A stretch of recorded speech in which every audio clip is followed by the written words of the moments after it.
હનુમાન જયંતી ક્યારે છે?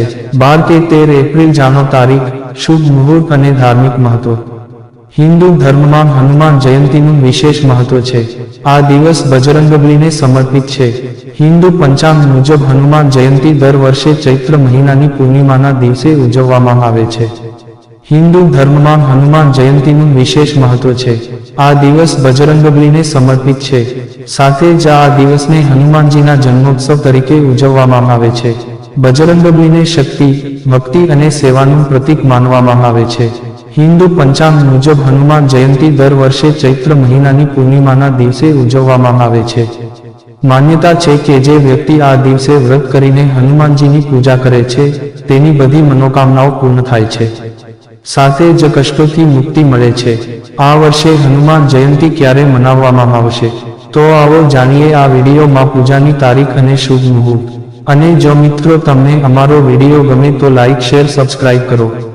ધન્યવાદ. હનુમાન જયંતી 2025 તારીખ. વૈદિક પંચાંગ અનુસાર ચૈત્ર પૂર્ણિમા તિથિ 12 એપ્રિલ 2025 ના રોજ સવારે 3:20 શરૂ થશે. તે બીજા દિવસે 13 એપ્રિલ 2025 ના રોજ સવારે 5:52 સમાપ્ત થશે.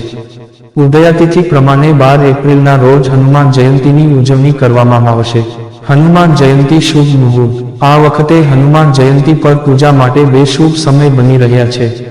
પહેલું મુહૂર્ત 12 એપ્રિલના રોજ સવારે 7:34 થી સવારે 9:12 સુધીનું છે. આ પછી બીજું શુભ મુહૂર્ત સાંજે 6:46 થી સવારે 8:08 સુધીનું રહેશે.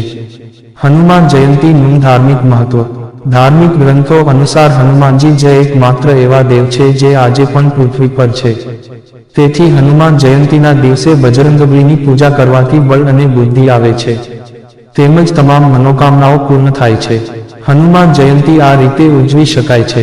હનુમાનજીના જન્મોત્સવમાં સવારે જલ્દી જાગવું અને સ્નાન કર્યા પછી સૂર્યને અર્ઘ્ય અર્પણ કરો. ઘરના મંદિરમાં ગણેશ પૂજા પછી હનુમાનજીની પૂજા કરો. બની શકે તો આ દિવસે 108 વખત હનુમાન ચાલીસાનો પાઠ કરો. સુંદરકાંડનો પાઠ કરો. અડદના લોટથી દીવો બનાવવો અને સૂતરના દોરાથી દિવેટ બનાવી તેલ ઉમેરીને હનુમાનજી સામે આ દીવો પ્રગટાવો. જો કોઈ વ્યક્તિ બીમારીઓથી પરેશાન હોય તો તેને હનુમાનજી સામે દીવો પ્રગટાવીને નાસઈ રોગ હરે સબ પીરા, જપત નિરંતર હનુમત બીરા. આ ચોપાઈનો જાપ ઓછામાં ઓછો 108 વાર કરો. ધ્યાન રાખો, ડોક્ટર દ્વારા જણાવેલ નિયમોનું પાલન ચોક્કસ કરો. હનુમાનજીના વિવિધ નામ અને તેમના અર્થ. મારુતિ. મરુતનો અર્થ પવન થાય છે. મરુત હોવાથી હનુમાનજીને મારુતિ કહેવામાં આવે છે. હનુમાન જ્યારે અંજની પુત્ર નાના હતા તે સમયે તેઓ સૂર્યને ગળી ગયા હતા. ત્યારે ઇન્દ્રએ વગ્નિથી અંજની પુત્ર ઉપર પ્રહાર કર્યો હતો, જેથી તેમની હનુ એટલે દાઢી ઉપર ઈજા થઈ હતી. આ કારણે તેમને હનુમાન કહેવામાં આવે છે.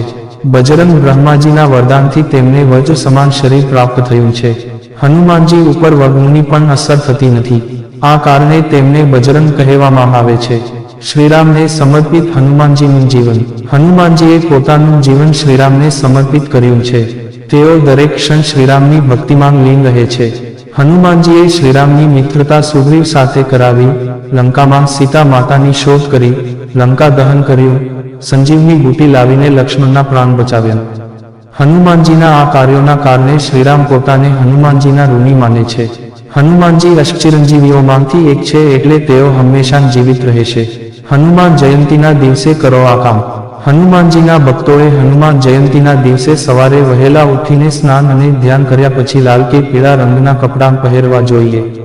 આ પછી વિધિ વિધાન પ્રમાણે હનુમાનજીની પૂજા કરવી જોઈએ. આ દિવસે હનુમાનજીની સામે ઘીનો દીવો પ્રગટાવો. લાલ ફૂલ, ફળ, મીઠાઈ વગેરે પણ ચઢાવો. હનુમાનજીના મંત્રોનો જાપ કરવો. હનુમાન જયંતીના દિવસે એકાંત સ્થાન પર બેસીને નીચે આપેલા હનુમાનજીના મંત્રોનો જાપ કરવાથી તમને માનસિક શાંતિ મળે છે અને તમારી મનોકામનાઓ પણ પૂર્ણ થાય છે. ઓમ હમ હનુમતે નમઃ. ઓમ નમો ભગવતે એ સ્વાહા. ઓમ નમો હનુમતે અવ્યયે. આ સાથે તમે રામ નામનો જાપ પણ કરી શકો છો. રામજીનું નામ લેવાથી તમને હનુમાનજીની કૃપા મળે છે. જો મિત્રો તમને અમારો આ વિડીયો પસંદ આવ્યો હોય તો લાઈક, શેર, સબસ્ક્રાઇબ કરવાનું ભૂલશો નહીં. આવા નવા વિડીયો જોવા માટે અમારી YouTube channel Gujarati Hindi motivational સ્ટોરીને સબસ્ક્રાઇબ કરો. બાજુમાં રહેલ બેલ બટન ક્લિક કરો તેથી તમને અમારા નવા વિડીયોની નોટિફિકેશન મળે. ધન્યવાદ. નોંધ: આ વિડીયોમાં આપેલી કોઈપણ માહિતીની ચોકસાઈ અથવા વિશ્વસનીયતાની ખાતરી આપવામાં આવતી નથી. આ માહિતી જ્યોતિષ, પંચાંગ, માન્યતાઓ અથવા ધાર્મિક ગ્રંથો જેવા વિવિધ માધ્યમોમાંથી એકત્રિત કરવામાં આવી છે અને તમારી સમક્ષ રજૂ કરવામાં આવી છે. અમારો ઉદ્દેશ્ય માત્ર માહિતી પૂરી પાડવાનો છે. Gujarati Hindi motivational story YouTube channel તેની સત્યતા અને સિદ્ધ હોવાની અધિકૃતતા આપી શકતા નથી. કોઈપણ રીતે તેનો ઉપયોગ કરતા પહેલા કૃપા કરીને સંબંધિત નિષ્ણાતની સલાહ અચૂક લેવી.